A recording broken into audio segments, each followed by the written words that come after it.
Hi everyone, this is Betsy from Ideas Times 2, and I have been experimenting a little bit with macrame and came up with a few little keychains that I'll show you how to make, and we'll go over those macrame knots and just have a little beginner sort of knotting in macrame. So let's get started.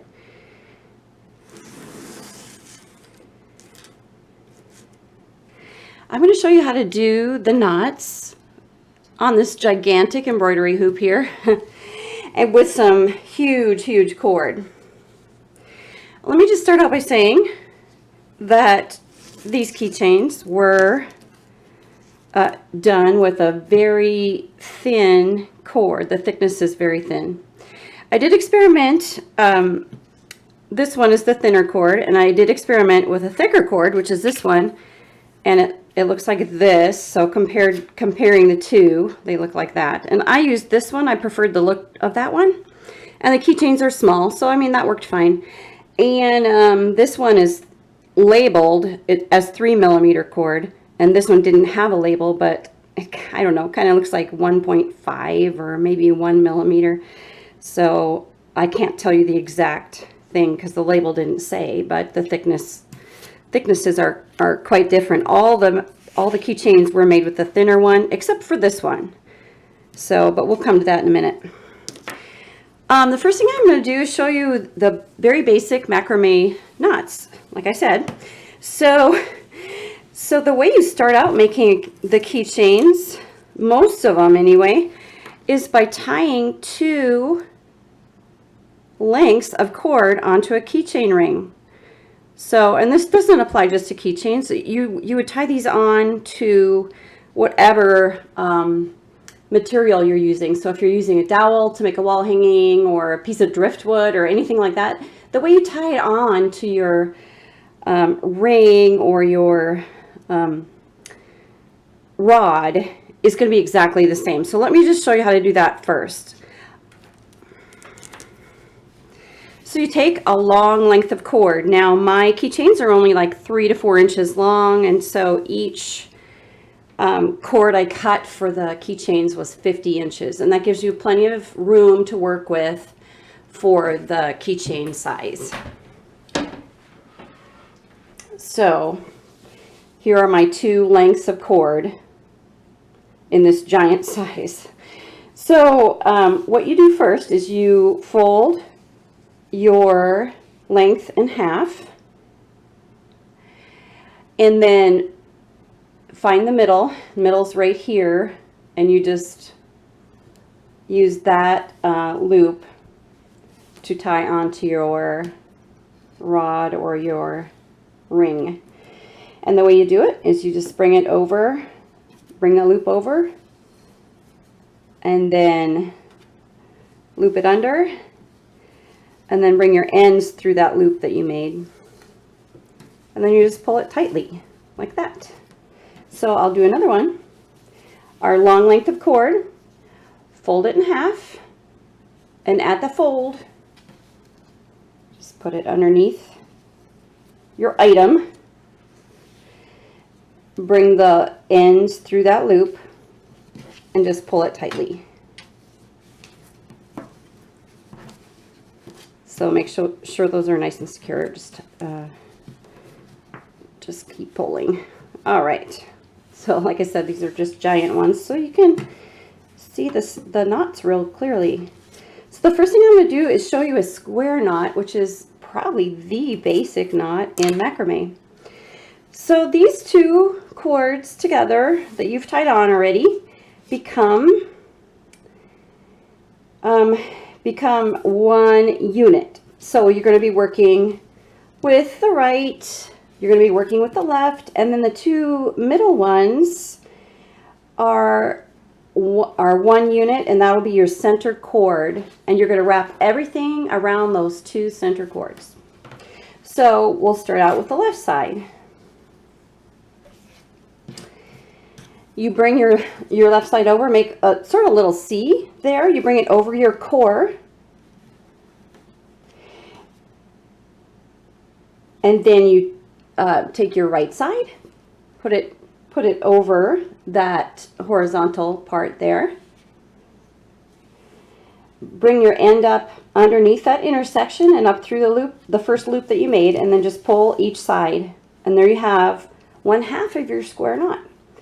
So since we started with the left side previously, we're going to start with the right side now to finish up our knot. So you make your D shape and you put it over your center core.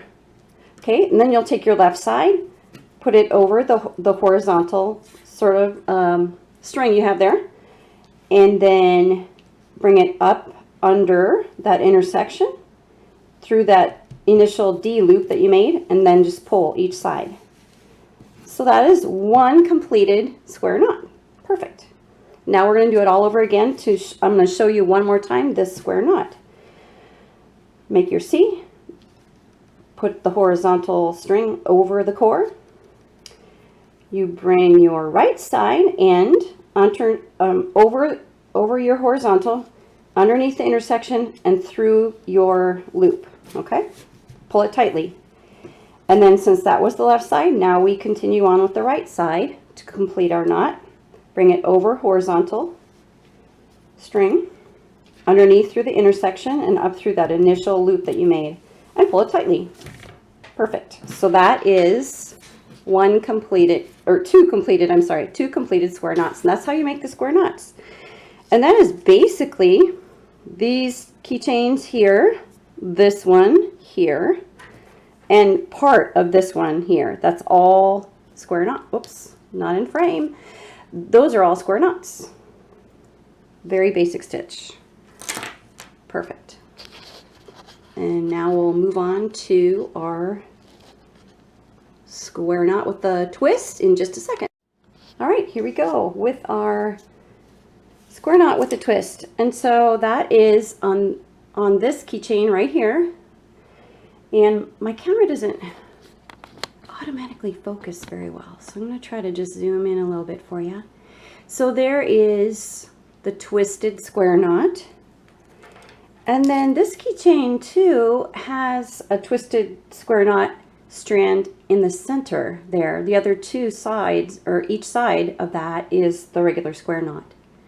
So that's what we're going after with this stitch. So let me pull this down a little bit and zoom back out again. All right, so we're doing the square knot with a twist. Very easy. You start out the same way. You just make your C shape.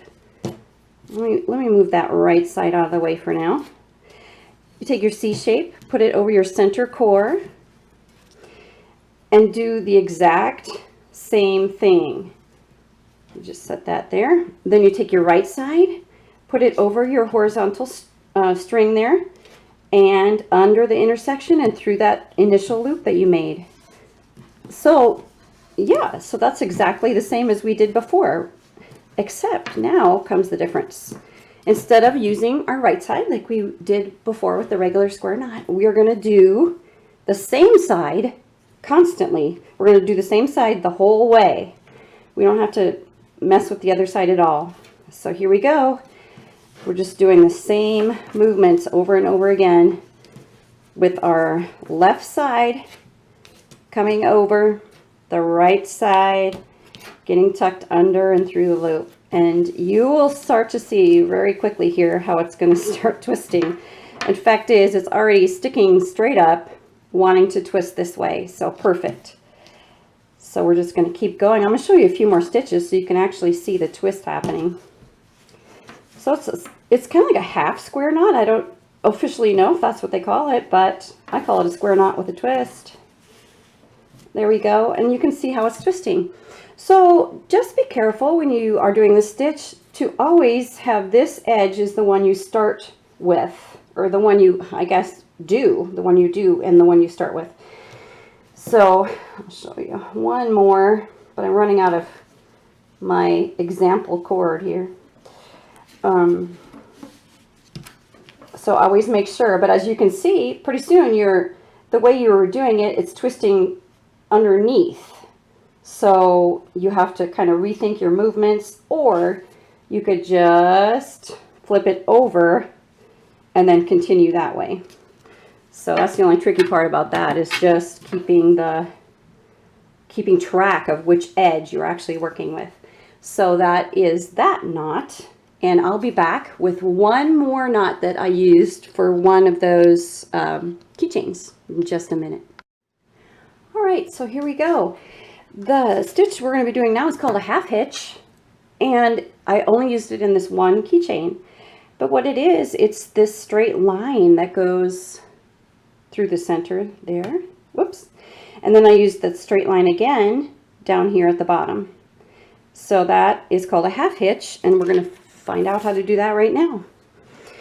You can start out with it. You can put it in the middle. You can use it wherever, but we're just going to start out with it right now, and I'll show you how it goes. So you take a strand.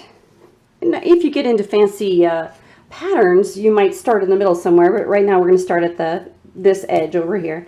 And what you do is you take one string and you just horizontally place it across the core and whatever cords you have hanging down. So you just put it straight across. All right, and then you take the next cord, you kind of make a U shape there, and sort of pulling and keeping this as horizontal as possible, you just wrap the cord around your horizontal and pull. And now each one of these half hitches has two parts to it, so we do repeat the same exact movement. So we'll make a U, kind of lift up our horizontal piece, and then wrap it behind and pull it up through the U-shaped. Okay, so there you go. There's one completed half hitch like that. Then what you do is you just move on to your next cord, which is this one. You make your U. You tuck it underneath your horizontal, and then you just pull like that. And then of course it has another part to it, so we have to keep doing the same thing. Try to keep this as horizontal as possible. And then you tuck it under, bring it through the loop, and just pull. And that one's loosening up a little bit. Try to pull that.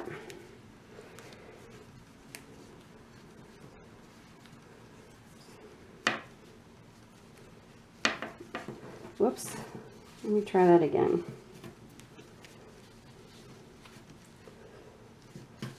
These are so giant, it's a little bit coming loose on me. Okay, there we go. So keeping this horizontal, again, we take our next cord, which is this one, make our U shape, lift up that horizontal just a little bit, and then bring it under through the loop and pull. And our other half of that stitch is like this, the same way, underneath and pull. So there you can see you get a nice, even-ish row like that. And this can be, you can just continue with more rows, go back around, or leave it like this and then use your strands to go ahead and make, you know, whatever knots you want to make down this way. You can put oh, I didn't mention it. You could actually use these at an angle too, and then do your half hitches along here, and you can come up with all kinds of beautiful angles, diamond shapes, just very pretty. It's a very pretty stitch. So that is the half hitch. And now I will set that aside. Sorry about the racket. And I'm just going to come in and go keychain by keychain and let you know what I did here. Okay. So these are actually not macrame at all. They are using macrame cord because I had all the stuff out, and macrame cord is very strong, and so I thought that would work well. So basically all it is, I tied on one string in the same fashion, looped it around the ring, and then I just put beads up the both of the strands, because it comes out like this. You just tie it on, and then you just put the bead over. Well, actually I've got one here. Let's just do it. Okay, so you just put the beads through the hole. Get that twisted on. All right. Oops, having a little trouble. In River City. All right, so you just put the beads on like this and string them through. So you can see I use the same kind of beads for that. And what those are is those fake Pandora style bracelet beads, and they you can get them anywhere. Michael's, Hobby Lobby, even my grocery store has them because they're pretty popular. But I loved them for this because the hole is huge, and it went around. It went, you know, on my cords just fine. So anyway, just string those beads, as many as you would like, or as many as you have room for, on the cord, and then tie a tassel on the bottom. This one I tied a yarn tassel on, and then this one I tied a cording, just like this macrame cording tassel on. So this one I put it, or I guess I should just say these two, after you're done putting your beads on, you tie a knot, but you leave the ends on so that you can tie the tassel on easier. So I guess the next thing would maybe be to show you how to make a tassel, because there's kind of a little trick that I've discovered which works out really, really well. So I'm just going to do it out of cording here, and since, you know, my tassel doesn't have to be huge for this project, I'm just going to use my fingers. I'm just going to tie it like 3, 4, 5, 6, 7, 8, 9, 10, 11, 12, 13, 14, 15, maybe 15-ish around my finger like that, and then just clip it off. All right, and then I'm just going to pinch about a ½ inch down, take it off my hand there, and then just pinch the end. You're still going to need a head to your tassel, like a little loop here. So what you're going to do next is take your cording again, leave an end poking up like that, and then just leave a small loop going downward. And then this is your, you know, your main spool still. Pinch all that together like this, and then just wrap. And I like to wrap really tightly, really tightly. So I just wrap, and however many you like, whatever look you like. I think that's probably about enough. So I'm just going to clip that off. Okay. Oh, sorry, my autofocus doesn't really work, so I keep moving my fingers up toward the camera. Okay, so then you take your end that you just clipped off, not the beginning one, which is up there. You take the end that you just clipped off, and then you put it through your loop. Did I make my loop too long, so now I can't tell the difference? I think it's this one. You can't make your loop too long. Oh yeah, that's it. I pulled on it a little bit and it moved. See that? All right, so I scared myself there for a minute. Thought I'd have to do it all over. All right, so you take the end that you clipped off and you put it through the loop, and it doesn't really matter which way. I'm just going to stick it through the loop. Okay, and then you're going to start pulling on that end that's pointed upwards. Just keep pulling.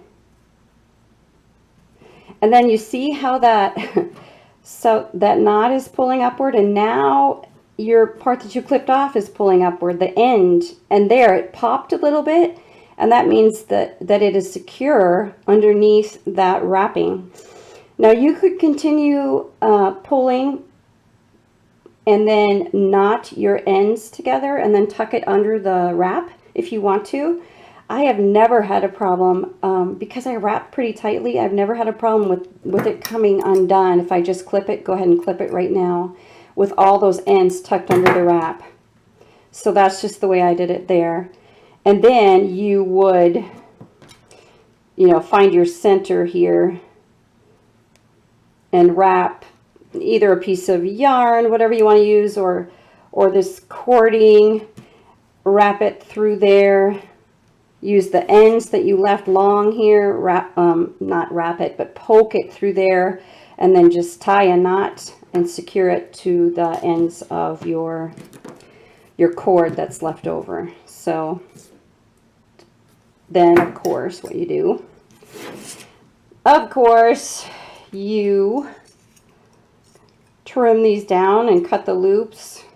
Make sure all the loops are cut. Trim it down nice and even. And then what you do, I hope I still have it. Yes, you find a little pokey tool that's not too sharp or anything. Here's a large-eyed needle, but I'm just using the eye part, not the needle part.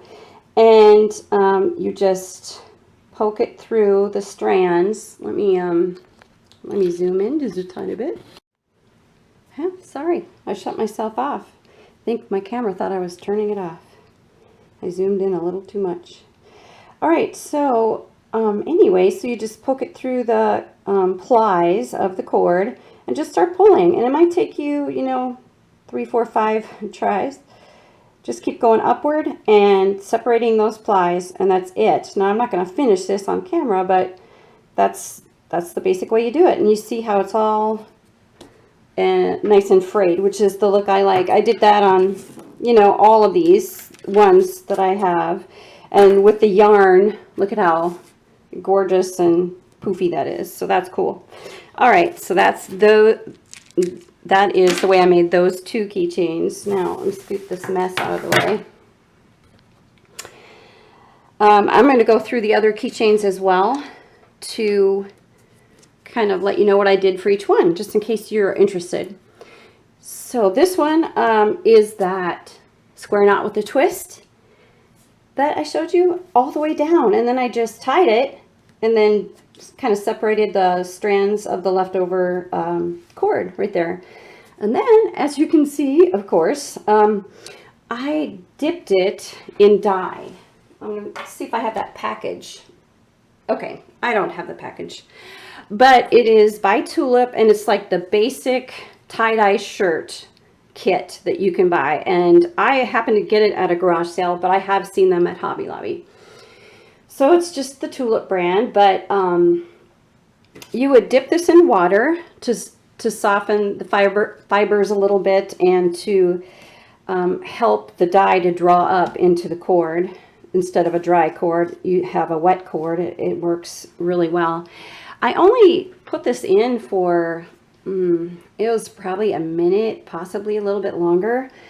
And then you could just see, you know, you let it set a couple of minutes and take a look at it again. You can just see it. The dye just starts going upward. In fact, it went all the way up on that. So that's fun. And then you would just follow the manufacturer's instructions on how to keep the dye set so it doesn't bleed onto your purse or in your pants pocket or something. So there's that one. This one is just the straight up square knot, and I didn't even tie a knot at the bottom because this cord was huge. Like, I didn't realize when I saw it at the store, I didn't realize what it would come out like, but it's just like a paracord almost. And it definitely has that. This is the same knot you would use on a paracord bracelet as well. So it totally has that look about it. It's, you know, kind of stiff. And I didn't care for it as much, so I didn't make any more, but it's okay. It's okay. And what I did, so since the cord was so thick, I didn't tie a knot at the bottom. I just totally just wrapped it with embroidery thread, 3 different colors. And I used that same looping method to bring the ends up underneath the wrap so it stays nice and tight. And then I just frayed the ends. So that's that keychain. And of course, these aren't just keychains. You could use them as bag tags or purse tags or whatever. So anyway, these 2 are pretty much the same. Let me zoom back out just a tiny bit. Okay, so these are pretty much the same. Tied 2 strands on each one, did our square knot up till a certain point, and then I inserted a bead onto the 2 core strings. So this one I did in the middle, and I put a pearl because I thought that's kind of a fun juxtaposition between the rough looking macrame cord and the soft look of a pearl. So I thought that was kind of funny, but anyway, so you put the pearl on the 2 core strands, and then the 2 end strands, you just bring them around and continue your square knots. And I just tied them in a knot here at the bottom, and then I don't know, just for fun, I added some gold brassy toned beads here at the bottom, and then just tied a knot so that they don't, you know, come loose. So that's that one. And then this one, same thing. I just square knotted it until the very end, and then I added a bead. And let me feel. Yes, I tied a knot here, and then I just wrapped it with some turquoise colored yarn and did the same looping thing to keep the ends secure. And then I just frayed the ends on here too. So those are those two keychains or bag tags. This one was a little bit more complicated and a little different than the others. Zoom in on that a little bit. All right, so the top part is different too. The other ones were keychain rings, which you could, you know, loop onto something else or use as is. This is a lobster clasp swivel hook. I found it in the sewing section, and I thought that was cool. And I wrapped 3 sets, so 6 altogether, strings onto this. And then I just did square knots, and the center I did the square knot with a twist. And then in the middle I did our half hitch line, just going all the way across. And then continued on with my pattern there. And then at the bottom I did a half hitch row too. And then also want to explain just a little bit. So underneath this half hitch, I just did miscellaneous knots, like no rhyme or reason, just did some knots. Frayed the ends, and then I dip dyed it in. It's a teal color. In the kit, it was your basic colors, and so I mixed the green and the blue. Put them in a glass bowl. I didn't explain that before. Put the dye in a glass bowl, and then just dip the bottom. I think I put a few inches of it into the dye. Or obviously, I guess you get it wet first and then put a couple inches into the dye and just wait for a minute, possibly 2.